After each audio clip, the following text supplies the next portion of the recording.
Bulletin की शुरुआत इस वक्त की बड़ी खबर के साथ करेंगे। दरअसल कोरोना और लॉकडाउन से पैदा हुई स्थिति पर आज पीएम मोदी राज्यों के मुख्यमंत्रियों के साथ वीडियो कॉन्फ्रेंस करके बैठक करेंगे। ताजा खबर यह है कि अब वक्त में बदलाव कर दिया गया है, वक्त में तब्दीली कर दी गई है। 11 बजे पहले ये बैठक शुरू होने वाली थी, अब ये बैठक शुरू होगी ठीक सुबह 10 बजे, यानी कि 1 घंटे बाद। इस बैठक पर तमाम अपडेट्स हम आपके लिए लेकर आएंगे, लेकिन पहले भी इसी तरह की 2 बैठक और हो चुकी हैं। ये तीसरी बैठक है। दरअसल प्रधानमंत्री इस बैठक के जरिए समीक्षा करते हैं कि राज्यों की स्थिति क्या है, वहां पर कोरोना को लेकर क्या कुछ इस वक्त सरकार कर रही है, किस तरह के कदम उठाए जा रहे हैं, और साथ ही लॉकडाउन की स्थिति पर भी इस बैठक में चर्चा की जाती है कि कब तक इन राज्यों में लॉकडाउन रहेगा। हिमांशु हमारे संवाददाता इस वक्त तमाम जानकारी के साथ हमारे साथ जुड़ गए हैं। वक्त में तब्दीली, हिमांशु, क्या वजह?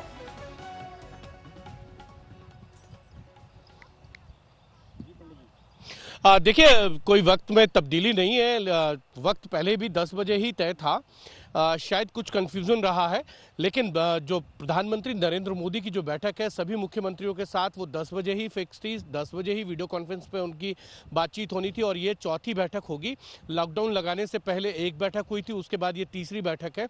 सबसे बड़ी बात यह है कि इस बैठक के अंदर प्रधानमंत्री नरेंद्र मोदी सभी मुख्यमंत्रियों से ये पूछेंगे कि उनकी सरकारों ने क्या क्या कदम उठाए हैं इस कोरोना वायरस के खिलाफ। और दूसरा, गृह मंत्रालय की जो गाइडलाइन है, नए जो कह सकते हैं कि लोगों को राहत देने के लिए जो गाइडलाइन लाई गई थी, उसका किस तरीके से पालन किया गया है और उसका क्या फीडबैक है। और साथ ही साथ 3 तारीख के लॉकडाउन को लेकर क्या आगे कदम उठाए जाएंगे, इसको लेकर भी चर्चा होगी। कई राज्य चाहते हैं कि लॉकडाउन की समय सीमा जो है वो बढ़ा दी जाए। अब देखना यह है कि प्रधानमंत्री क्या फैसला लेते हैं, क्योंकि प्रधानमंत्री नरेंद्र मोदी ना सिर्फ मुख्यमंत्रियों के साथ बैठक कर रहे हैं, बल्कि उनके मुख्यमंत्री, उनके सभी मंत्री जो है वो हर डिस्ट्रिक्ट में, हर राज्य के जिलेवार जो है फीडबैक ले रहे हैं वहाँ के डीएम और एसएसपी से। उसके साथ ही साथ सभी मंत्रालय उनके काम कर रहे हैं। पिछले अगर हम देखें तो 22 तारीख से सभी मंत्रालय काम के ऊपर लग गए हैं। उनको ये कहा गया था कि वो काम करें आके मंत्रालय के अंदर। उनका फीडबैक होगा कि ग्राउंड से उनको क्या फीडबैक कर रहा है, उसके आधार पर ही जो है आगे की रणनीति बनाई जाएगी। क्या लॉकडाउन को बढ़ाया जाएगा या लॉकडाउन को किस फेज वाइज फेज हटाया जाएगा, इसको लेकर भी जो है प्रधानमंत्री नरेंद्र मोदी इस सप्ताह के अंत के अंदर जो है वो देश को संबोधित करेंगे कि आगे की रणनीति क्या है और देश को किस तरीके से आगे बढ़ना होगा कोरोना वायरस को लेकर। लेकिन सबसे बड़ी बात यह है, 3 राज्यों की स्थिति जो है बहुत ही कह सकते हैं चिंताजनक है, जिसमें महाराष्ट्र लौटेंगे आपके पास, गुजरात क्योंकि इस वक्त राज्यवार स्थिति प्रधानमंत्री समीक्षा उसकी करना चाहते हैं। इसी को लेकर ये बैठक की जाने वाली है। 10 बजे बैठक शुरू होगी, लेकिन इसके साथ ही इस बैठक में प्रधानमंत्री ये भी जानने की कोशिश करेंगे कि क्या मांगे हैं इन राज्यों के मुख्यमंत्रियों की। देखिए इस रिपोर्ट में। कोरोना वायरस ने हमारी आस्था, हमारी परंपरा, हमारे विश्वास, हमारी विचारधारा, इन सभी पर हमला बोला है।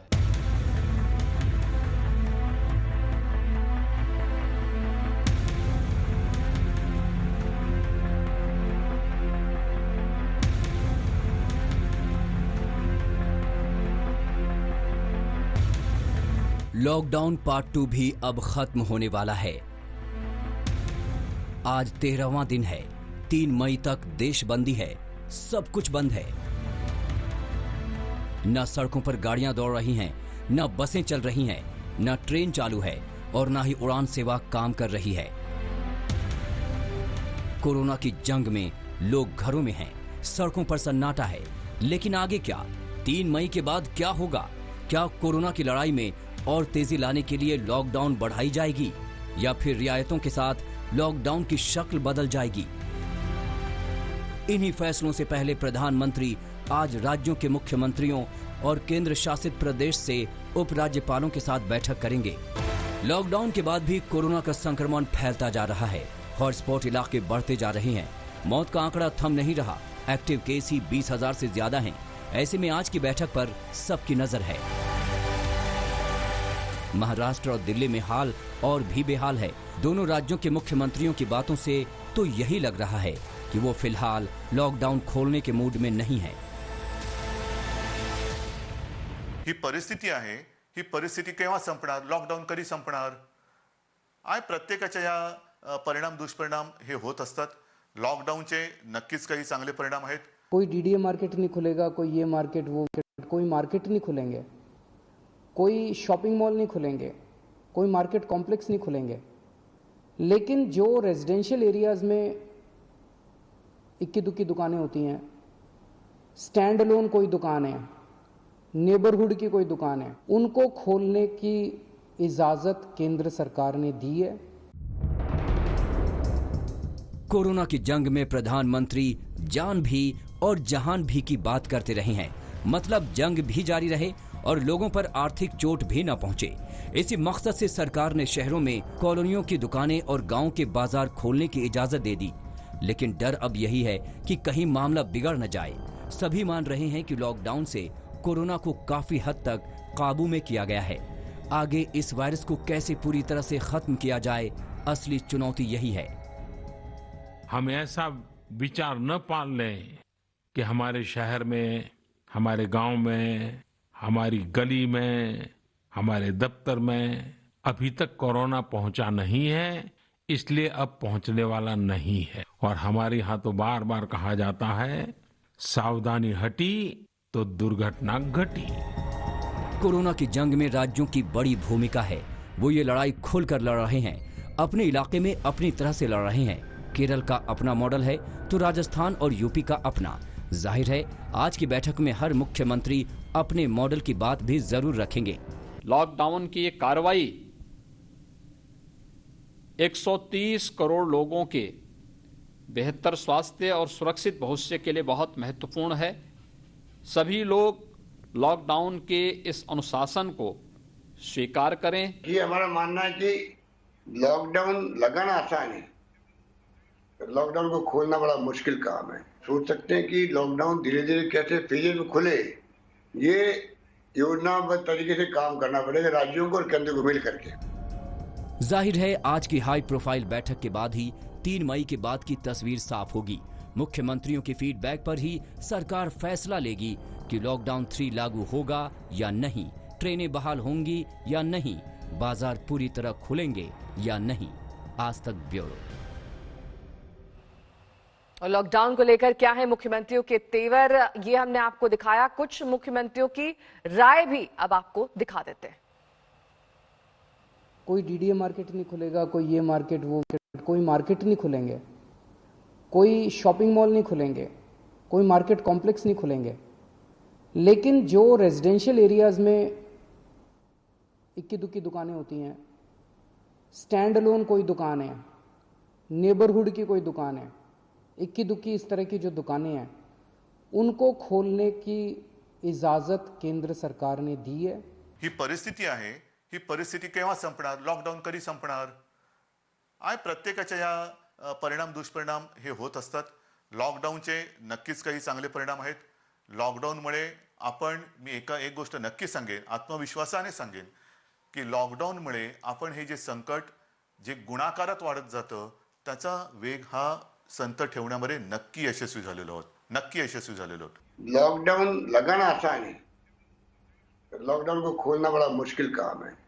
आज श्रमिकों को कैसे लाओ, लाखों लोगों को कैसे लाओ, रेलगाड़ी तैयार नहीं है चलाने के लिए केंद्र सरकार, फ्लाइट चल नहीं रही है। तो आप सोच सकते हैं कि लॉकडाउन धीरे धीरे कैसे फेजेज में खुले, ये योजनाबद्ध तरीके से काम करना पड़ेगा राज्यों को और केंद्र को मिल करके। फंसे बच्चे जो हमें संदेश देते हैं, जो हमारे मजदूर हमें संदेश भेज रहे हैं, व्हाट्सएप कर रहे हैं, मैसेज कर रहे हैं, और जिस तरीके से जो लोग अन्य राज्यों में क्वारंटाइन होकर के उन्होंने अपना समय भी पूरा कर लिया है, उन लोगों की स्थिति को लेकर जरूर हम अपनी बातें रखेंगे। चलिए अब कोरोना से जुड़े कुछ ताजा आंकड़े आपको दिखा देते हैं। थोड़ी देर पहले स्वास्थ्य मंत्रालय की तरफ से ये कोरोना का ताजा अपडेट जारी किया गया है। पिछले 24 घंटे में कोरोना संक्रमितों की संख्या किस तरह से बढ़ी है, ये आपको दिखा देते हैं कि कैसे लगातार मरीजों की संख्या में इजाफा हो रहा है। और अब सीधे ग्राफिक्स का रुख करेंगे, आपको बता देते हैं क्या है मौत का आंकड़ा और कितने लोग अभी तक जो संक्रमण से जूझ रहे थे वो ठीक हुए हैं। तो हम बता रहे थे कि 1396 मरीजों का इजाफा हुआ है, जबकि मौत में 48 का इजाफा हुआ है। ताजा आंकड़े आपको दिखा देते हैं किस तरह से 27,892 कुल मामले हैं, 6,185 लोग ठीक हुए हैं, जबकि मौत का आंकड़ा 872 तक पहुंच चुका है। राज्यवार स्थिति भी आपको दिखाते हैं हम लगातार किस तरह से ये जो आंकड़े हैं बढ़ रहे हैं और चिंता का विषय बने हुए हैं। सबसे ज्यादा चिंता का राज्य इस वक्त महाराष्ट्र है। यहां पर 8068 मामले हैं, 342 मौतें हुई हैं। टॉप पर इस वक्त महाराष्ट्र है। राज्यों की स्थिति दूसरे नंबर पर गुजरात है। यहां पर 3301 मामले हैं, 151 मौतें हुई हैं। तीसरा राज्य दिल्ली है। यहां पर 2918 कुल मामले हैं, 54 मौतें हुई हैं। तो राज्यवार स्थिति हम आप तक पहुंचा रहे हैं। आंध्र प्रदेश 1097 मामले, 31 मौतें। ये स्वास्थ्य मंत्रालय द्वारा जारी आंकड़े हैं। आंध्र प्रदेश के बाद अब मध्य प्रदेश की बात कर लेते हैं। 2096 यहां पर मामले और कुल मौतें 103। वहीं राजस्थान की बात कर लेते हैं। 2185 मामले, 33 मौतें राजस्थान में हुई हैं। राजस्थान भी अब भी चिंता का विषय बना हुआ है। यहां पर लगातार मामले बढ़ रहे हैं। तमिलनाडु 885 मामले, वहीं 24 मौतें तमिलनाडु में हुई हैं। तेलंगाना की बात कर लें, 1002 मामले और 26 मौतें तेलंगाना में। तो कोरोना के बढ़ते मामले लगातार चिंता बने हुए हैं। दिल्ली में कल कोरोना के 293 मरीज सामने आए, लेकिन राहत की बात यह रही कि दिल्ली में कोरोना के मरीज बाकी राज्यों की तुलना में, जी हां, बाकी राज्यों की तुलना में तेजी से ठीक भी हो रहे हैं।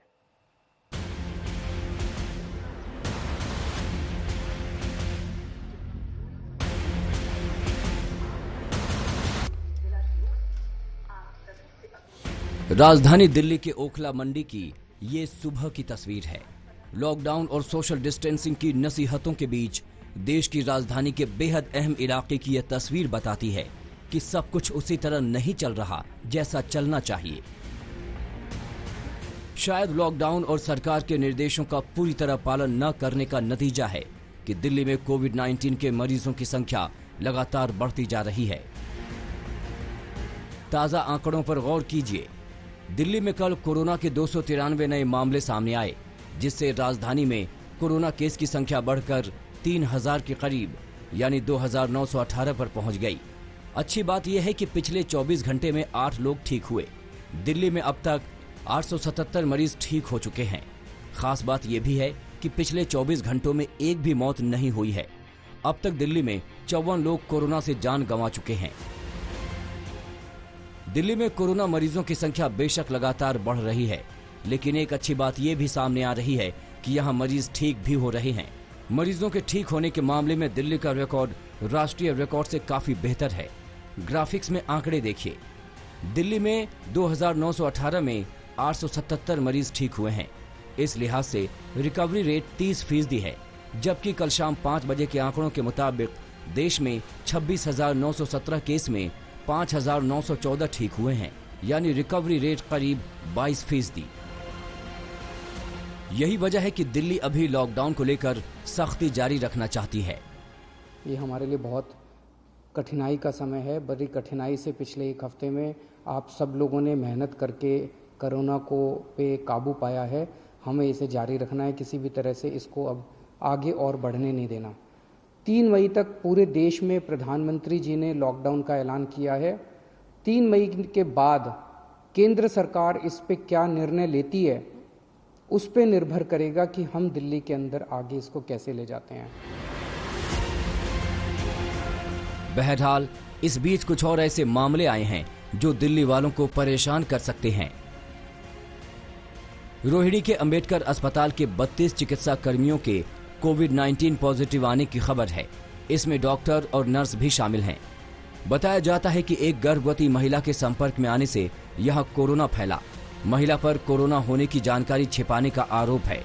अस्पताल में ही महिला की मौत हो गई थी। उधर रोटरी कैंसर अस्पताल की एक नर्स और उनके 2 बच्चे भी कोरोना पॉजिटिव पाए गए हैं।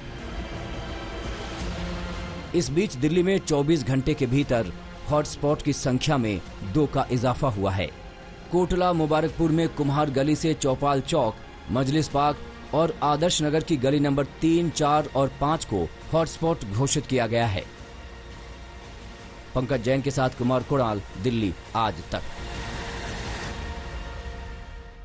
और अनुज मिश्रा हमारे संवाददाता इस वक्त तमाम जानकारी के साथ हमारे साथ जुड़ गए हैं। अनुज, दिल्ली में जो रिकवरी रेट है वो काफी ज्यादा उत्साहवर्धक है, पॉजिटिव संकेत भी मिल रहे हैं, लेकिन फिर भी सीएम केजरीवाल ने साफ कर दिया है कि अभी कोई ढील नहीं दी जाएगी, सख्ती उसी तरीके से जारी रहेगी। इस पर अपडेट अब सीएम कब तक दे सकते हैं, क्या बताएंगे वो कब लॉकडाउन में आंशिक रूप से ढील दी जा सकती है? जी देखिए, इसके बारे में सीएम ने साफ तौर पे यही कह दिया था कि केंद्र से उनकी जो मीटिंग होगी, जो केंद्र से उनकी बातचीत होगी और 3 मई के बाद ही इस बाबत फैसला लिया जाएगा कि लॉकडाउन को बढ़ाया जाए या नहीं बढ़ाया जाए। लेकिन जाहिर सी बात है, जिस तरीके से दिल्ली में लगातार मामले बढ़ रहे हैं, हालांकि अच्छी बात यह है कि जो रिकवरी रेट है वो बाकी राज्यों की तुलना में बेहतर है। लेकिन अगर दिल्ली की ही अगर हम बात करें तो जहां 2 दिन पहले तक रिकवरी रेट 34% था, वहीं 2 दिन बाद अब रिकवरी रेट जो है वो 30% है। यानी ये कहीं ना कहीं चिंता का विषय है। साथ ही साथ जो कोरोना वॉरियर्स हैं, खासतौर पे जो चिकित्सक हैं, उनका कोरोना संक्रमित होना ये भी एक चिंता का विषय बना हुआ है। जिस तरीके से बाबू जगजीवन राम अस्पताल की बात करें, वहां 65 जो अस्पताल के स्टाफ है वो कोरोना पॉजिटिव पाए गए। वहीं अंबेडकर अस्पताल में 32 चिकित्सा कर्मी जो हैं वो कोरोना पॉजिटिव पाए गए। इसी तरीके से दिल्ली के कई अस्पतालों में जिस तरीके से जो स्टाफ है अस्पताल के वो कोरोना पॉजिटिव पाए जा रहे हैं, ये कहीं ना कहीं चिंता का सबब बना हुआ है। और इसी वजह से अरविंद केजरीवाल जो है वो कोई भी फैसला किसी तरीके की जल्दबाजी में नहीं लेना चाहते। वो साफ तौर पे पहले पूरा जो मुआयना करेंगे, समीक्षा करेंगे कि जो स्थिति है वो किस तरीके की स्थिति है, लोगों कोरोना की चेन को तोड़ा जा सके, संख्या में इजाफा न हो, इसके मद्देनजर तमाम तरीके से पहले ये सुनिश्चित कर लेंगे। उसके बाद ही इस बाबत फैसला लिया जाएगा कि क्या लॉकडाउन की मियाद को बढ़ाया जाए या फिर नहीं। जी बहुत बहुत शुक्रिया अनुज, इस तमाम जानकारी के लिए आपका। अनुज हमारे संवाददाता जानकारी दे रहे थे कि अभी भी सीएम केजरीवाल ने साफ नहीं किया है कि आंशिक लॉकडाउन कब से लागू होगा, क्योंकि अभी वो फिर भी पूरी तरीके से स्थिति की समीक्षा कर रहे हैं। बहरहाल अब बात करेंगे गुजरात की। भारत में पहली बार कोरोना से किसी बड़े नेता की मौत हुई है और गुजरात में कांग्रेस के पार्षद बदरुद्दीन शेख की कोरोना ने जान ले ली है। 15 अप्रैल को रिपोर्ट पॉजिटिव आई थी, जिसके बाद इलाज के दौरान उनकी मौत हो गई।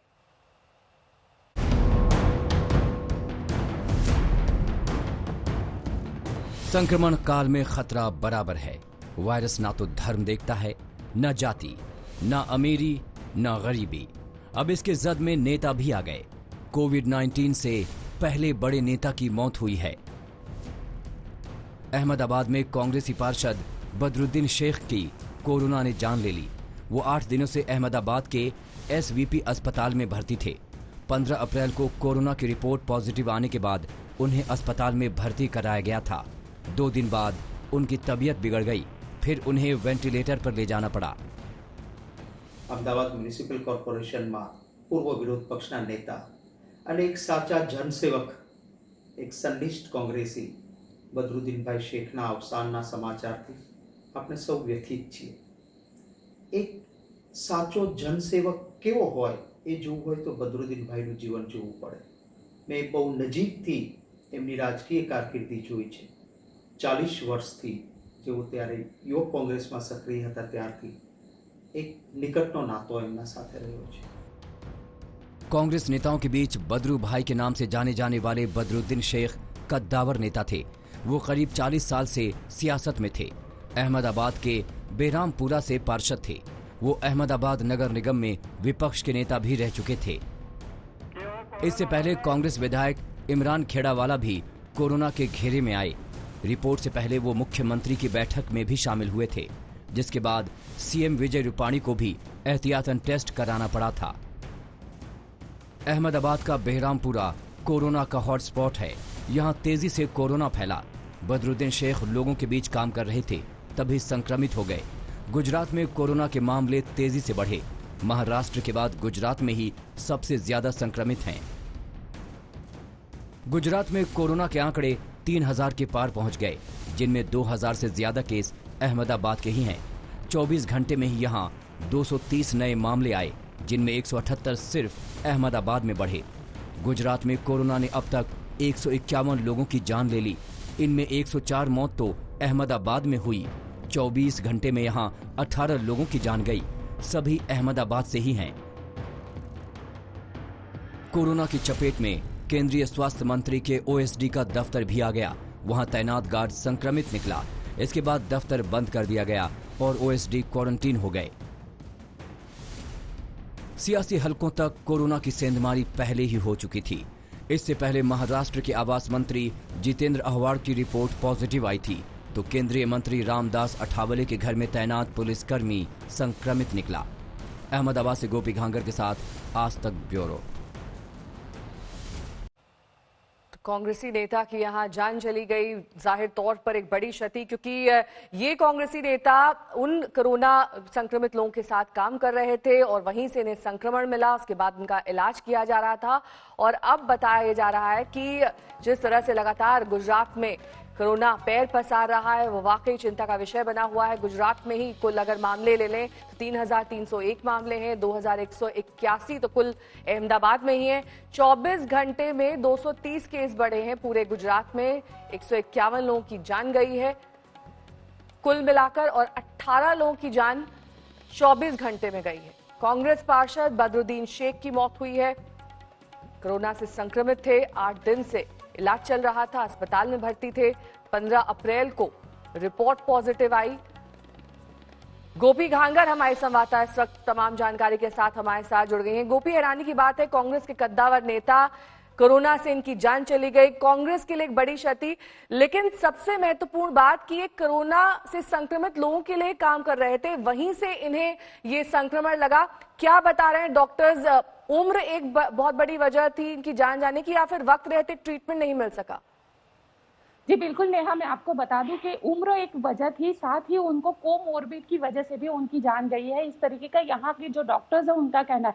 दरअसल उनको किडनी की बीमारी थी, उनको शुगर था, बीपी था और उसके साथ उनको ये कोविड-19 जो उनका पॉजिटिव आया था, पिछले 3 दिनों से वो लगातार वेंटिलेटर पर थे और उनकी जो तबीयत थी वो काफी खराब चल रही थी। बाद में उनको डायलिसिस भी शुरू करना पड़ा था क्योंकि उनको किडनी की प्रॉब्लम थी, जिस वजह से उनकी मौत हुई। लेकिन गुजरात सरकार के लिए ये एक सबसे बड़ा हम कह सकते हैं कि चैलेंज है कि मौत को किस तरीके से कंट्रोल करना। अगर सिर्फ अहमदाबाद की बात की जाए तो अहमदाबाद में पिछले 24 घंटे में 18 लोगों की मौत हुई है। ये 18 मौतें सिर्फ अहमदाबाद में हुई है। अहमदाबाद अकेले में 104 लोगों की अब तक मौत हो चुकी है, जो कि मौत का आंकड़ा 100 के पार चला गया है अकेले अहमदाबाद में। और जबकि अगर बात की जाए कोविड पॉजिटिव केस की तो 2000 को क्रॉस कर चुका है अकेला अहमदाबाद। तो अहमदाबाद में किस तरीके से कंट्रोल करना है, ये सबसे बड़ी चैलेंज इन दिनों सरकार के लिए है। बहुत बहुत शुक्रिया गोपी इस तमाम जानकारी के लिए आपका। लगातार चिंता का विषय बना हुआ है अहमदाबाद में जिस तरह से मामले बढ़ रहे हैं, पूरे गुजरात में मामले बढ़ रहे हैं। लेकिन अब रुक करेंगे राजस्थान का, क्योंकि यहाँ पर भी हाल बुरा है। कोटा शहर में फंसे बिहार के छात्र यहाँ पर परेशान है। ज्यादातर राज्य सरकारी बसें भेजकर अपने छात्रों को कोटा से घर वापस ला रहे हैं, वहीं बिहारी छात्रों को ऐसी कोई सुविधा नहीं मिल रही। इसी वजह से बिहार के छात्र नाराज हैं।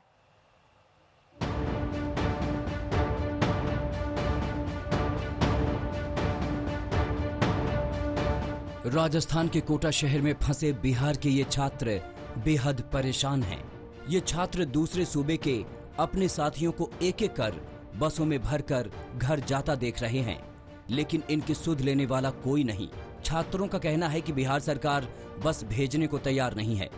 उनसे कहा गया है कि जो अपने घर जाना चाहते हैं वो जिला कलेक्टर से मंजूरी लेकर अपने खर्चे पर घर लौट सकते हैं, जबकि मौजूदा माहौल में अपने साधन से घर लौटना बेहद खर्चीला और मुश्किल भरा है। जिस तरह से सारे गवर्नमेंट ने अपने बच्चों के लिए बस अरेंज किया, क्या हमारा गवर्नमेंट वो नहीं कर सकते थे क्या? पता नहीं आपके पास ये संसाधन की कमी है कि you don't care at all. ये बिल्कुल मनमानापन है। This is not what we expected from you, क्योंकि हम यहाँ बिल्कुल फंसे हुए हैं, हमारे धैर्य की सीमा है। ये टैक्सी से ज़्यादा फेयर पड़ रहा है, उतना हम लोग दे नहीं पाएंगे। एक लड़का अगर 3 को भी जाएगा 60,000 के आसपास पड़ जा रहा है। इसी कारण हम लोग कहाँ से उतना दे पाएंगे? हम लोग तो आते हैं स्लीपर क्लास से। कुछ दिन पहले इन छात्रों ने बापू के 3 बंदर की मुद्रा में प्रदर्शन कर अपनी बेहाली को बयां किया था, लेकिन तब से अब तक इन्हें कोई मदद नहीं मिली। इस बीच कोटा में फंसे बिहारी छात्रों के मसले पर बिहार में राजनीतिक बहस जरूर तेज हुई है। पूर्व मंत्री और लालू यादव के बेटे तेज प्रताप यादव ने कल पटना में सद्बुद्धि महायज्ञ किया और सीएम नीतीश कुमार से कोटा में फंसे छात्रों और दूसरे राज्यों में फंसे मजदूरों को घर वापसी सुनिश्चित कराने की मांग की। गौरतलब है कि दूसरे राज्यों की सरकार की तरफ से कोटा से अपने छात्रों को लाने का सिलसिला लगातार जारी है। बीती रात 17 एसी बसों में सवार होकर असम के 391 छात्र चिरांग पहुंचे तो उनका गर्मजोशी से स्वागत किया गया। पिछले 4-5 दिनों में कई राज्य सरकार ने बसें भेजकर अपने छात्रों को घर लाने में मदद की है। आप कुछ राज्यों की तस्वीरें देख सकते हैं किस तरह सरकारों ने पहल कर इन छात्रों की मदद की। ऐसे में सवाल ये उठता है कि बिहार सरकार इसमें क्यों हिचकिचा रही है। कोटा से संजय वर्मा के साथ आज तक ब्यूरो। इस वक्त तमाम जानकारी के साथ हमारे संवाददाता सुजीत झा जुड़ गए हैं। सुजीत, सभी राज्यों ने अपने स्टूडेंट्स की सुध ली है, बिहार की सरकार को क्या हो गया है?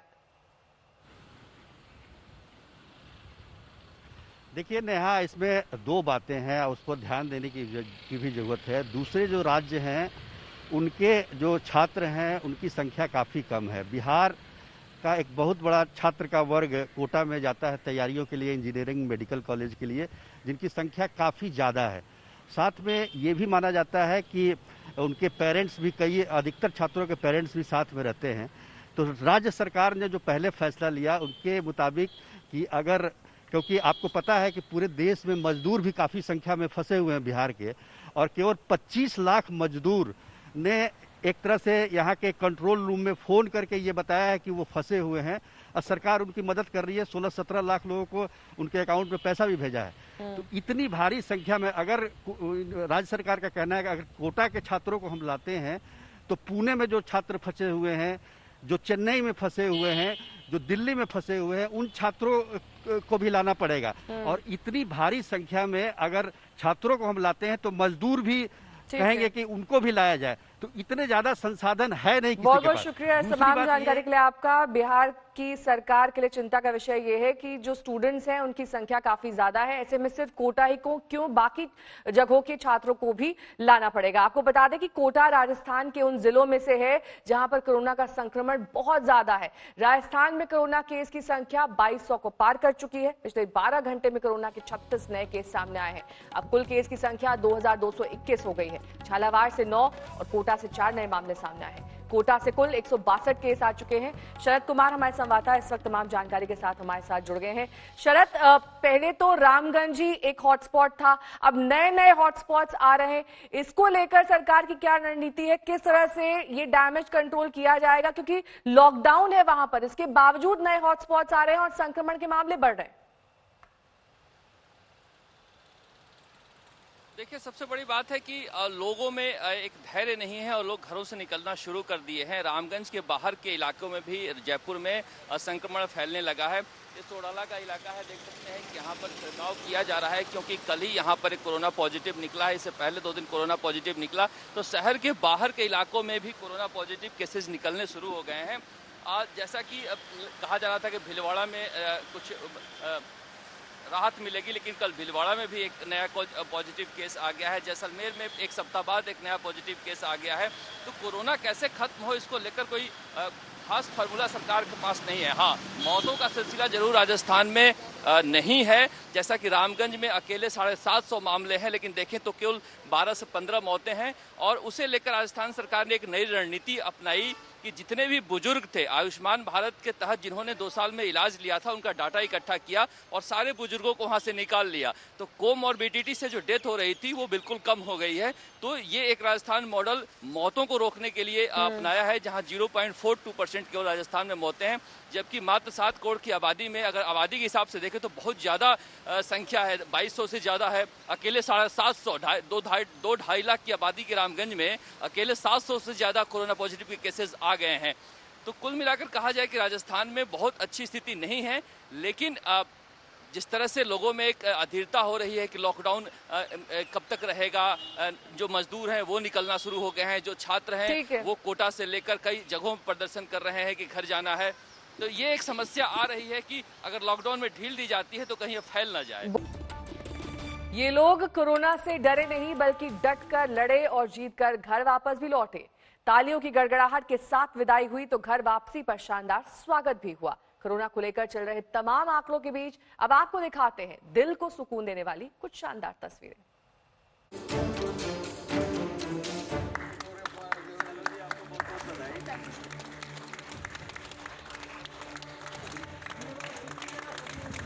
कोरोना को डराने वाले आंकड़ों के बीच ये वो तस्वीरें हैं जो ये बता रही हैं कि वायरस कितना भी खतरनाक क्यों न हो, उससे जंग जीती जा सकती है।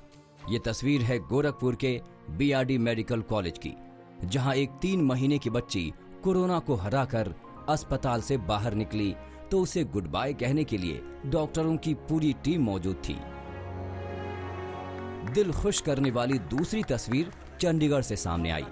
यहां एक 11 महीने की बच्ची वायरस के शिकंजे में आई थी, लेकिन मुस्कुराते हुए घर के लिए रवाना हुई।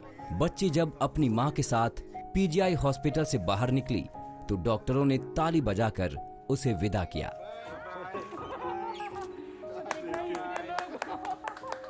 मध्य प्रदेश के सागर में भी एक मरीज कोरोना को मात देने में कामयाब रहा। एक तो वायरस पर फतह की खुशी और उस पर तालियों की गड़गड़ाहट। खुशी का अंदाजा आप खुद लगा सकते हैं।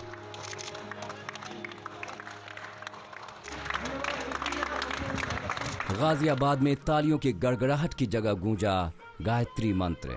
इंदिरापुरम इलाके की एटीएस सोसाइटी में एक महिला स्वस्थ होकर घर लौटी और फिर परिवार के 8 लोगों की रिपोर्ट नेगेटिव आई। सोसाइटी में इस खुशी में गायत्री मंत्र बजाकर इन सभी का स्वागत किया गया।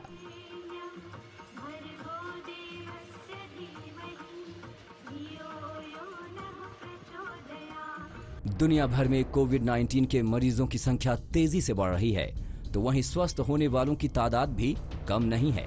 देश में करीब 6000 लोग कोरोना को ठेंगा दिखाकर घर वापस लौट चुके हैं। दुनिया भर में स्वस्थ होने वालों का आंकड़ा 8,43,000 के करीब है। गजेंद्र त्रिपाठी, मंजीत सहगल और तंसीम हैदर के साथ ब्यूरो रिपोर्ट आज तक।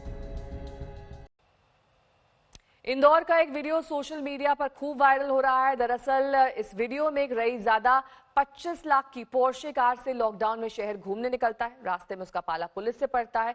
फिर क्या होता है, देखिए इस रिपोर्ट में।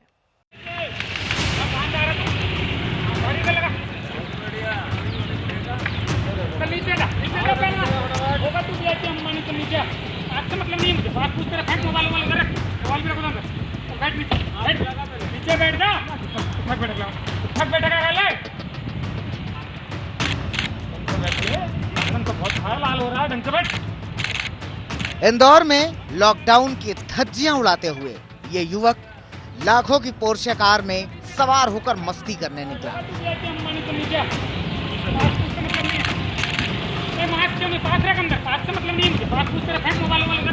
लेकिन 20 साल के संस्कार दरियानी की मस्ती उस वक्त काफूर हो गई जब पुलिस ने सरेराह उससे उठक बैठक कराई।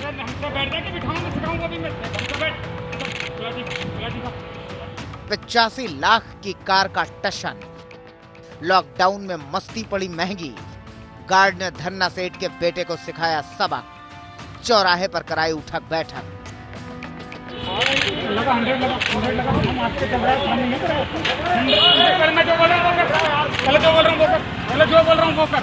कोरोना के सबसे बड़े हॉटस्पॉट में शुमार इंदौर की एक तस्वीर सोशल मीडिया पर वायरल हो रही है।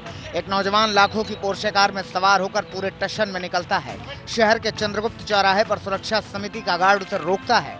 नौजवान कार साइड में लगाने के बाद कर्फ्यू पास दिखाने के लिए बाहर निकलता है, लेकिन वो भूल जाता है कि लॉकडाउन और कोरोना कर्फ्यू में मास्क पहनना जरूरी है।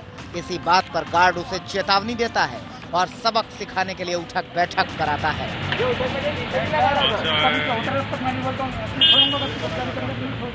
और मेरी एक नहीं सुनी उन्होंने और वह बदतमीजी चालू करने लग गए और अपशब्द का प्रयोग करने लग गए और जितने भी उनके टीम में सदस्य थे सब हंसी मजाक में बातों को ले रहे थे और मेरे पास कर्फ्यू पास और उन्होंने मुझसे बेमतलब का दंड उठक बैठक लगवाया। 85 लाख की कीमत वाली पोर्शे कार आशा कन्फेक्शनरी के नाम पर रजिस्टर्ड है, जिसके मालिक उठक बैठक करने वाले संस्कार के पिता दीपक दरियानी हैं, जो संपूर्ण लॉकडाउन के लिए प्रभावी है और इसमें पास जारी करने का कारण भोजन वितरण दिया गया है। लेकिन सवाल यह है कि क्या संस्कार दरियानी कर्फ्यू पास का सही इस्तेमाल कर रहा था। बहरहाल धन्ना सेठ के बेटे को मौज मस्ती भारी पड़ी और कर्फ्यू पास का बेजा इस्तेमाल करने वालों को एक सबक भी मिला। धर्मेंद्र शर्मा, इंदौर, आज तक। कोरोना से लड़ने के लिए लॉकडाउन फिलहाल सबसे कारगर फैसला है, लेकिन कोई बीमार है, किसी को दवा चाहिए, ऐसे में कर्नाटक पुलिस बड़ी मुहिम चलाकर लोगों को मदद पहुंचाने का फैसला कर चुकी है। इस मुहिम के तहत 700 किलोमीटर की यात्रा करके 3 लोगों ने कैंसर मरीज को दवा पहुंचाई। 14 घंटे बाइक की सवारी, 700 किलोमीटर का सफर, और वो भी सिर्फ किसी को मदद पहुंचाने के लिए। ऐसा करने वाला कोई जुनूनी शख्स ही होगा। बेंगलुरु में यतीश, बाबू और मोहन 3 बाइकर्स हैं। लॉकडाउन में जब सब कुछ बंद है, ऐसे वक्त पर इन तीनों ने खुद को राइड टू सेव लाइव्स मुहिम से जोड़ा। इस मुहिम को बेंगलुरु पुलिस ने शुरू किया है। इस मुहिम के तहत दूर दराज और ग्रामीण इलाकों में गंभीर मरीजों तक जीवन रक्षा दवाएं पहुंचाई जाती हैं। ऐसी मुश्किल घड़ी में इन 3 बाइकर्स ने कर्नल रिटायर्ड एमके नाम्बियार और उनके परिवार को एहसास कराया कि वो अकेले नहीं हैं। कन्नूर जैसे छोटे शहर में जब कर्नल नाम्बियार की कैंसर की दवाइयां मिलनी मुश्किल हुई, तो तीनों बाइकर्स ने बेंगलुरु से कन्नूर का 700 किलोमीटर का सफर तय किया और दवाइयों की खेप केरल पुलिस को सौंपी। दोनों राज्यों की सीमा से कर्नल नाम्बियार के घर तक दवाइयों के पार्सल पहुंचाने की जिम्मेदारी केरल पुलिस ने निभाई। बेंगलुरु पुलिस की मुहिम और 3 हौसले से भरे हुए बाइकर्स ने गजब की मिसाल कायम की है। कर्नल नाम्बियार को वक्त रहते दवा मिल गई, परिवार ने राहत की सांस ली है। मैं अकेला ही चला था जानिबे मंजिल, मगर लोग साथ आते गए और कारवां बनता गया। कुछ अकेले चलते हैं, कुछ अकेले भी चलते हैं तो उनके पीछे कारवां चल पड़ता है। आम आदमी मगर मिशन बेहद खास, क्योंकि ये उम्मीद की राइड है, लोगों को अपने साथ जोड़ के चलने की, वो उम्मीद जो कभी नहीं टूटेगी। और इस कठिन परिस्थिति में देश उनके योगदान को हमेशा याद रखेगा। बेंगलुरु सिटी पुलिस और राइडर्स रिपब्लिक कर्नाटक में कहीं भी गंभीर मरीजों तक इसी तरह दवा और दूसरी जरूरी चीज पहुंचाने की मुहिम से जुड़ी हुई हैं। अगर इस लॉकडाउन में कहीं कोई फंसा है, पुलिस से संपर्क साध सकता है। मौसमी सिंह के साथ आज तक ब्यूरो।